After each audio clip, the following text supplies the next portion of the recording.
Rain batters a black Rolls-Royce speeding across the bridge inside. Kang Ji-ho grips the steering wheel with one hand. His white shirt is stained with blood. His breathing is uneven in the passenger seat. A young black woman lies unconscious. Her pulse is fading. Ji-ho keeps looking at her instead of the road. Tears stream down his face. No, Amara, stay with me. Please, suddenly. A truck skids sideways. Ji-ho swerves. The Rolls-Royce crashes into the guardrail, glass explodes, everything goes silent. An ambulance races through Seoul, doctors run toward the emergency room. Hospital staff push the unconscious woman inside. Ji-ho refuses treatment. His only concern is her. Save her first. Doctors disappear behind the operating room doors. The red emergency light switches on. Ji-ho drops to his knees for the first time in years. The city's most feared lawyer breaks down crying. He was the man who never lost a case, yet the woman he loved was a battle he never saw coming 1 year earlier. If you're ready for a love story filled with sacrifice, betrayal, and unforgettable moments, subscribe now, because this is only the beginning. 1 year earlier morning, cherry blossoms sway outside the hospital. Inside, patients move through the busy lobby. A young woman adjusts her nurse's badge. Amara Johnson, originally from Atlanta, on a medical exchange program in South Korea. It's only her third week in Seoul. Everything still feels unfamiliar. She smiles anyway. Helping people is why she came. An elderly patient bows to thank her. Amara bows back awkwardly. The old man laughs. Even the head nurse smiles. You're learning quickly. Trying. She doesn't notice someone watching from across the lobby. A tall man in a navy suit, expression unreadable, Kang Ji-ho. Their eyes meet for barely 2 seconds, then he walks away. Neither realizes this tiny moment will change both their lives forever. The man everyone feared, the top floor, overlooks all of Seoul. Employees become silent as Ji-ho enters. Nobody dares speak. He walks into the boardroom. Lawyers immediately stand. A massive merger is collapsing. Millions of dollars are at stake. One lawyer whispers, "We're going to lose." Ji-ho calmly opens the contract. He scans every page, then he points to one sentence buried in the middle. Ji-ho, they forged this signature. Room freezes. Even the opposing lawyers look stunned. Within minutes, Ji-ho wins the negotiation. Another impossible victory. The chairman smiles proudly. But Ji-ho doesn't. Winning hasn't made him happy for years. The woman who changed everything that evening. Ji-ho visits the hospital not for himself. His grandmother, Sunya, the only person who has ever truly loved him. She smiles the moment she sees him. You work too much. Ji-ho laughs softly. I learned from father. She shakes her head. No, you learned loneliness from him. Before Ji-ho can answer, Sunya suddenly clutches her chest. Her breathing stops. Machines begin screaming. Doctors rush in. Ji-ho panics for the first time. He is completely powerless. Then a familiar voice cuts through the chaos. Amara, move. She takes command immediately. The room falls into coordinated action. Ji-ho can only watch. Minutes feel like hours. Finally, the heart monitor steadies. Sunya survives. Ji-ho stares at Amara, not because she is beautiful, but because she remained calm when everyone else was afraid. Something inside him changes. He just doesn't know it yet. Their first conversation outside the ICU. Amara removes her gloves. She sighs with relief. Ji-ho approaches quietly. Neither speaks for a moment. Finally, Ji-ho, thank you. Amara smiles. You don't have to thank me. It's my job. Ji-ho shakes his head. No, you saved the only family I have. Amara notices the sadness behind his eyes. She gently replies, then she's lucky to have someone who loves her that much.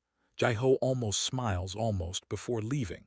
He asks, may I know your name? She answers, Amara. He repeats it softly, as if he never wants to forget it. Amara. She walks away. Ji-ho watches until she disappears around the hallway, unknown to both of them. Someone has been watching from upstairs. Chairman Kang. His expression darkens. He already senses something dangerous has begun. Ji-ho returns to visit his grandmother. Sunya is recovering well. As he enters her room, he notices Amara carefully adjusting her blanket. Sunya smiles mischievously. You came to see me. She pauses. Or my favorite nurse. Amara laughs awkwardly. Ji-ho clears his. Came to check on both of you. Sunya hides a smile. She already sees what neither of them is willing to admit. Cherry blossoms drift through the air. Ji-ho finds Amara finishing her shift. He holds out 2 cups of coffee. You remembered. You said hospital coffee tasted like burnt paper, she laughs. It's still true. They sit on a quiet bench for the first time. They talk about life instead of illness. Amara shares stories about growing up in Atlanta with her single mother.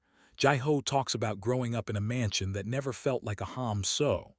What do rich Korean lawyers do for fun? Ji-ho, work. She raises an eyebrow. No hobbies. No vacations. No friends. He pauses. Not really. Shakes her head. Ji-ho, that's not living. For a moment. He realizes she's right. The conversation grows lighter. In Nigeria, we'd say, how far? Ji-ho looks confused. How far? She laughs. It just means, how are you? Ji-ho repeats it carefully. How far? She nods proudly. Perfect. Then he surprises her. So, how far, Nurse Amara? She bursts into laughter so loudly that nearby patients turn to look. It's the first time Ji-ho has made someone laugh like that in years. He smiles without realizing it, watching from a nearby window. Sunya smiles too. A long dining table. Chairman Kang sits at one end. Across from him sits an elegant young woman, Yoon Si-ra, graceful, intelligent, the daughter of one of Korea's wealthiest families. Chairman Kang speaks calmly. The engagement announcement is in 6 weeks. Ji-ho looks up. I'm not marrying someone I don't love. Chairman Kang's expression hardens. You don't marry for love, marry for legacy. Si-ra quietly studies Ji-ho, unlike his father. She notices the pain in his eyes. Later that night. Chairman Kang calls his head of security. I want everything on Nurse Amara Johnson. Family, finances, friends. I don't care how long it takes. The investigator nods. Yes, Chairman. As the office door closes, Chairman Kang stares out over Seoul. I buried one nurse's influence in this family. Won't allow another. Those chilling words reveal that his hatred runs much deeper than anyone realizes. The next afternoon, Ji-ho arrives at the hospital carrying a neatly wrapped box. Amara looks surprised. You didn't have to bring me anything. It's not expensive. She unwraps it. Inside, a brand new stethoscope engraved with her name, Amara Johnson. She becomes emotional. No one has ever bought me something like this. Ji-ho smiles. Thought every great nurse deserved great equipment. She looks at him for the first time. Silence says more than words as Amara leaves the hospital that evening. A black luxury sedan stops beside her. The window lowers. Chairman Kang sits inside. His face is calm. His voice is colder than winter. You saved my wife years ago. Now care for my mother. For that I appreciate you. He pauses. But stay away from my son. Frowns. I'm his nurse. Chairman Kang replies, no. You're becoming something much more dangerous. The car drives away. Amara stands frozen. She suddenly understands. Loving Ji-ho may come with a price she never imagined. That same night, Ji-ho receives a call.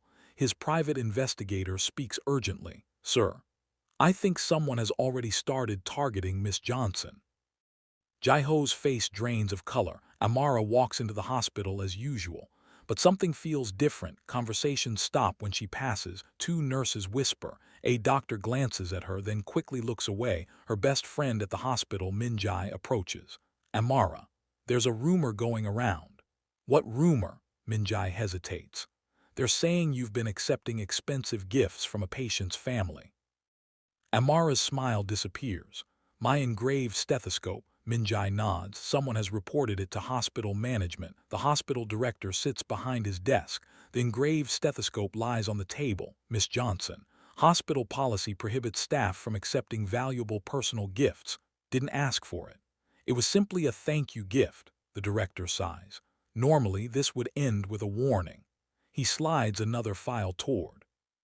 Someone also claims confidential patient information has been leaked. Looks shocked. What? I would never do that. The director's expression, want to believe you. Until we investigate, you're suspended. Amara's world collapses outside the hospital. Ji-ho rushes toward her. He has already heard. I know you didn't do it. Then why does everyone else believe I did? She wipes away tears. For the first time since I came to Korea. Feel completely alone.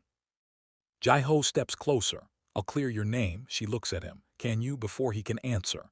A familiar voice interrupts. Yoon Si-ra steps out of a black luxury car. She dismisses her driver, then turns to Amara. I didn't frame you.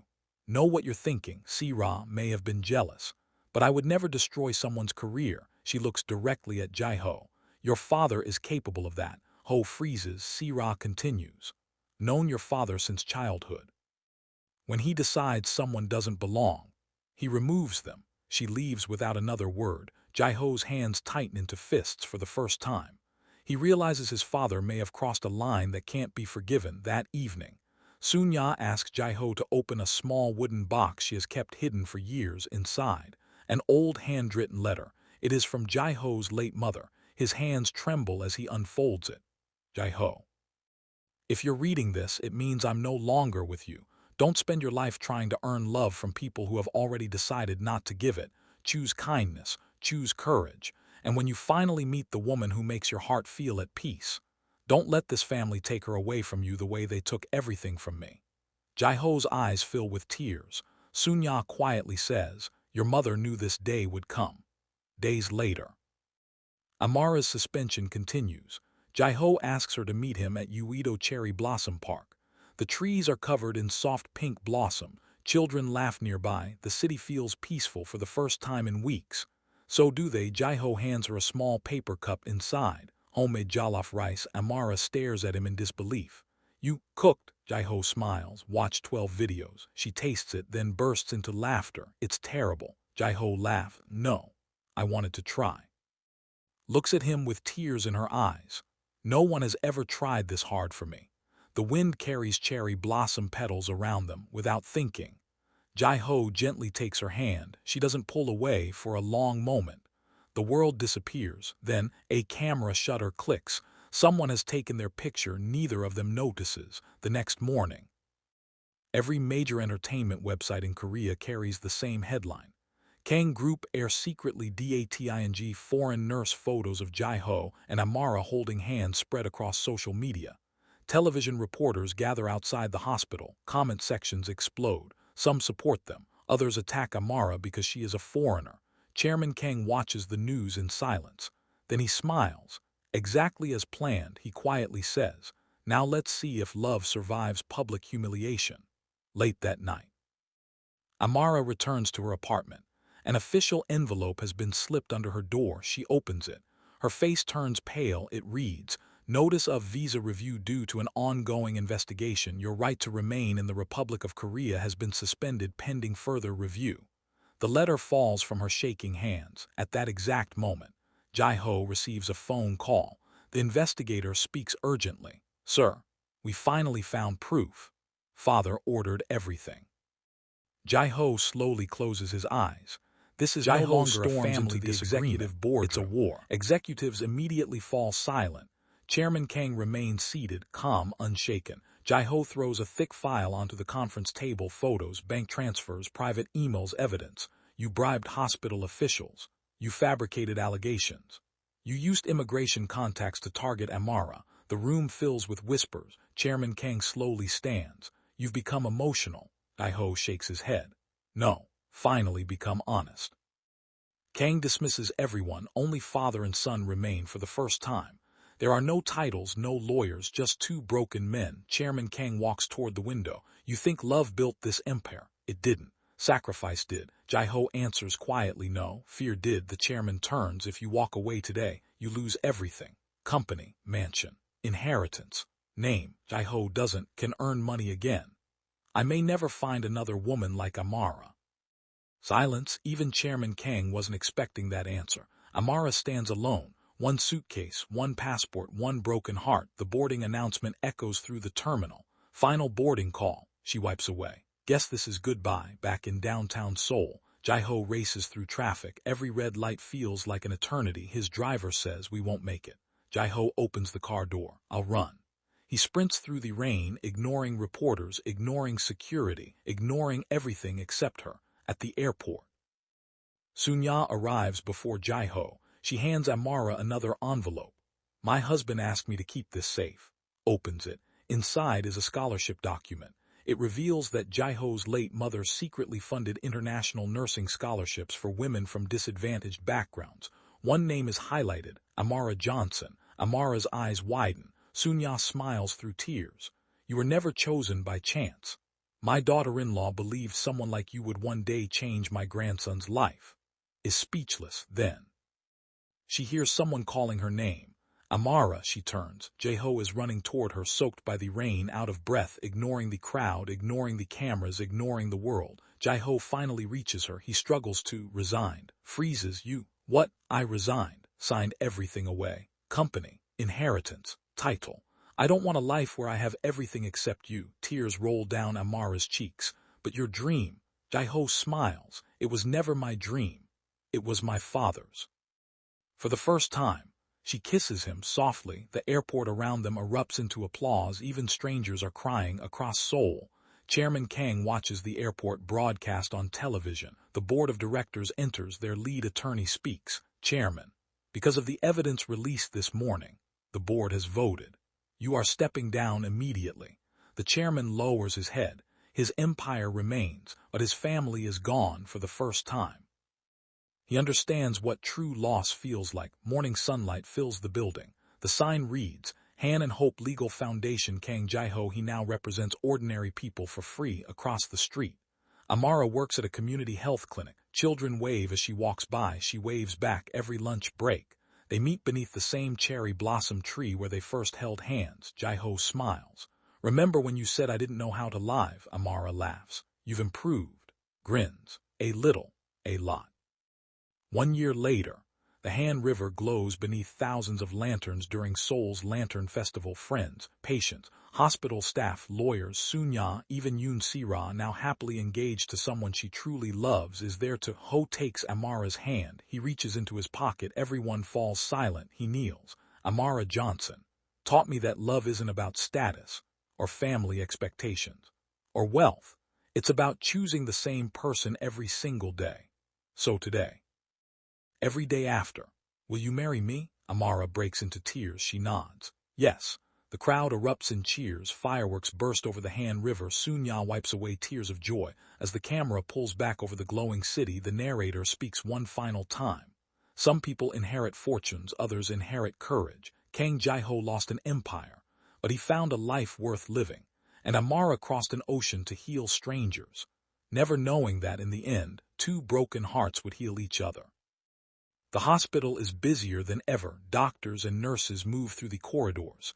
A little girl sits nervously in a wheelchair, clutching a worn teddy bear. Amara kneels beside her. What's your name? Hana. You scared? Hana nods. Amara smiles gently. When I was little, my mom told me that brave people aren't the ones who never get scared. They're the ones who keep going anyway. The little girl smiles. She reaches out and hugs Amara across the hallway. Ji-ho watches proudly, the same way he watched her save his grandmother years ago. The once powerful chairman now lives quietly. No board meetings, no reporters, no assistants, just silence. He opens an old photo album. One picture catches his eye. Ji-ho as a little boy, laughing with his late mother. A single tear rolls down his face. His housekeeper quietly says, Sir, young Master Ji-ho is here. The chairman looks up in disbelief. Ji-ho enters. Neither speaks for a long moment. Finally, I spent my whole life protecting the family name. Forgot to protect my family. Ji-ho sits opposite him. My mother would have wanted us to forgive. The chairman lowers his head. I'm sorry. It's the first genuine apology Ji-ho has ever heard from his father. He doesn't answer immediately. Instead, he pours 2 cups of tea. Sometimes forgiveness begins in silence. Months later, Ji-ho and Amara announce the opening of a charitable foundation. The Sunya Foundation. Its mission: provide scholarships for international nursing students, offer free legal services to low-income families, support elderly patients without relatives. Sunya cuts the ribbon herself. The crowd applauds. She whispers to Amara, you didn't just save my life, saved my grandson's soul. Amara hugs her tightly. One spring afternoon, the cherry blossoms bloom again, exactly where Ji-ho and Amara first shared coffee. Now, they walk hand in hand. Amara is expecting their first child. Ji-ho gently places a hand on her baby bump. He smiles. One day, I'm going to tell our child how a nurse changed the life of a stubborn lawyer. Laughs. And I'll tell them how that lawyer almost burned my kitchen trying to cook jollof rice. They both laugh. The camera slowly rises above the cherry blossoms. The Han River sparkles in the distance. The sunset paints Seoul in shades of gold and pink. Love isn't measured by the wealth you keep, but by the sacrifices you're willing to make. Some stories begin with destiny. The greatest ones begin with a choice, and every day after that, Ji-ho and Amara chose each other. If this story touched your heart, subscribe for more unforgettable Afro-Korean billionaire romances every week. Tell us in the comments, if you were Ji-ho, would you have given up $1 billion empire for true love? Red type true love if your answer is yes. And don't forget to like and share this story with someone who still believes love is worth fighting for. We'll see you in the next unforgettable story.